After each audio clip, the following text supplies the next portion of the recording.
That's it. 1/1/2026.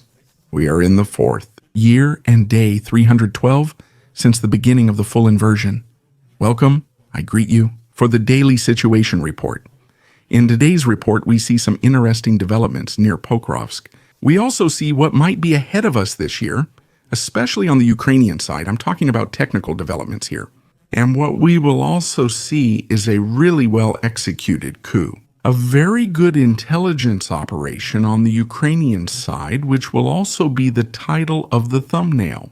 Of course, I hope that everyone made it through the new year well.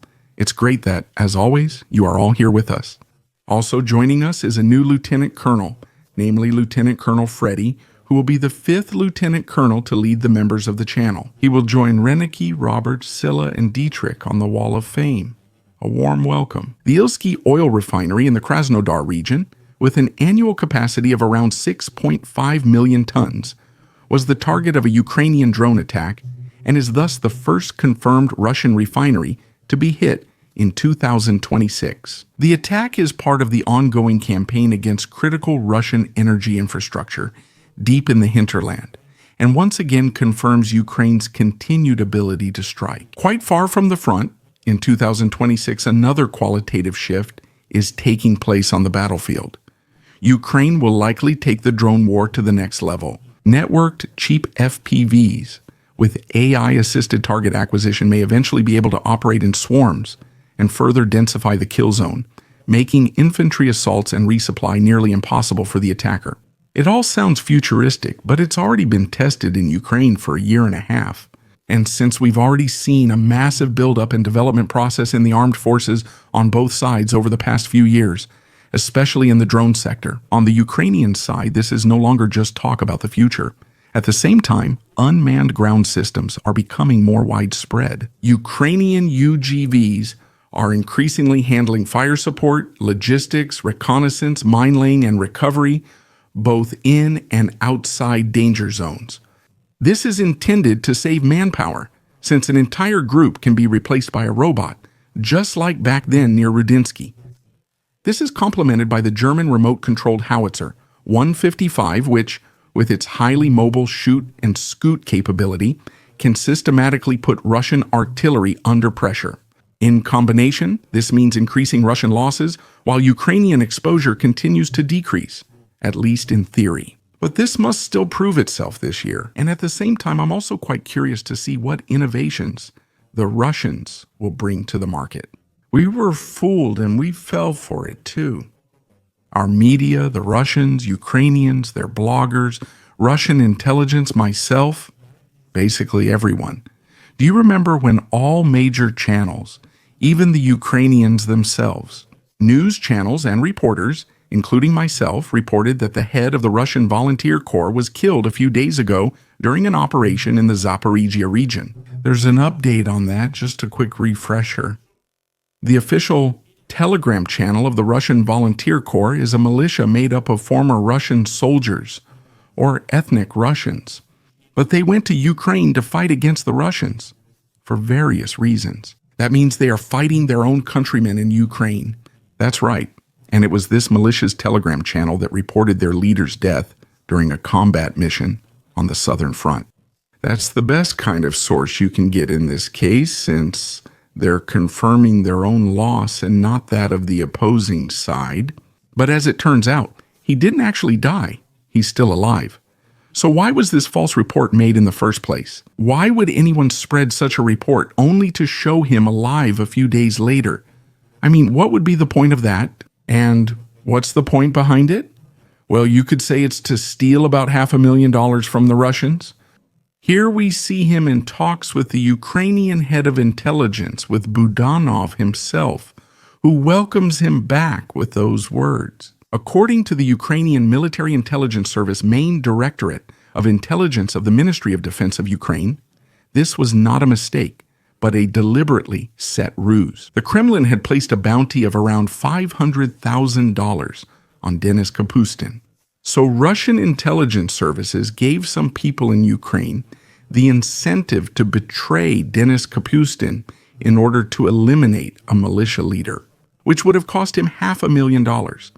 And shortly after, the Ukrainians reported his death in a first-person view drone attack. And such a death in combat is quite plausible, unspectacular, and hardly verifiable. Accordingly, the active operation of the plot, which aimed at his death, was called off against him. The intelligence service sees this exact moment. While Russian authorities already considered the case closed internally, the Ukrainian intelligence service claims to have identified the masterminds behind the planned elimination, exposed communication channels, and intervened in the ongoing structures. The bounty provided by Moscow was intercepted and allocated to Ukrainian defense. That's what the Ukrainians say. But the public staging of Kapustin, alongside Main Directorate of Intelligence of the Ministry of Defense of Ukraine, Chief Kirill Budanov, with the words, "Welcome back," is a deliberate signal. So what becomes visible here is not a public relations stunt, but classic counter-espionage.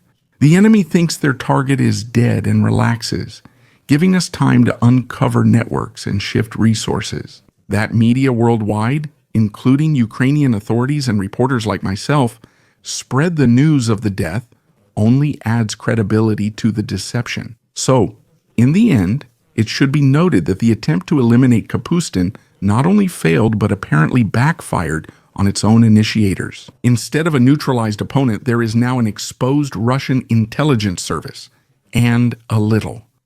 This process shows the war is now fought not just at the front, but also through deception, manipulation, and intelligence operations. If this version is confirmed, it is a targeted disinformation operation that apparently also misled Russian security services. Operationally, it's remarkable because Russian authorities thought Kapustin was eliminated, but he remained active. This incident mainly shows persistent weaknesses in Russian intelligence, especially in internal coordination and verification. That's the most brutal part. Those who were involved in this plot were also exposed, which means that the masterminds could also be identified. The Ukrainian 425th, by the way, the regiment also celebrated New Year's Eve, and in an unusual place, right in the northern part of Pokrovsk. They set off a fireworks battery roughly at the location of the blue pin. This at least shows there are still Ukrainian soldiers in the city's north. At the same time, however, the Russians captured a district, which is marked here in dark red. The situation remains fragmented and confusing. Russia is gaining territory, but Ukrainian positions and movement areas remain in the city's north. Pokrovsk is therefore a space that is hardly controllable, but rather a contested urban battlefield with overlapping zones of influence, where front lines do not always run linearly, but change block by block and dynamically. As can be seen here again, Russian soldiers also filmed the access road near Pokrovsk. The road is full of destroyed vehicles, which is quite different from here, because here they are traveling with horses instead of vehicles again. The Russian mounted cavalry is again active in occupied Ukraine. This shows a precise strike on a Russian equipment and vehicle depot.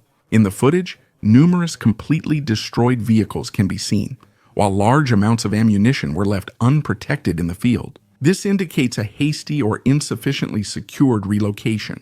The equipment and ammunition concentrated here clearly indicate a logistical assembly area, whose destruction will quickly weaken Russian forces in this sector. Thanks to all subscribers, channel members, and the Algo crew, with special appreciation for Lieutenant Colonel Renicky, Robert Siller, Dietrich, and Freddie. Feel free to subscribe, like, leave comments, and see you in the next situation report.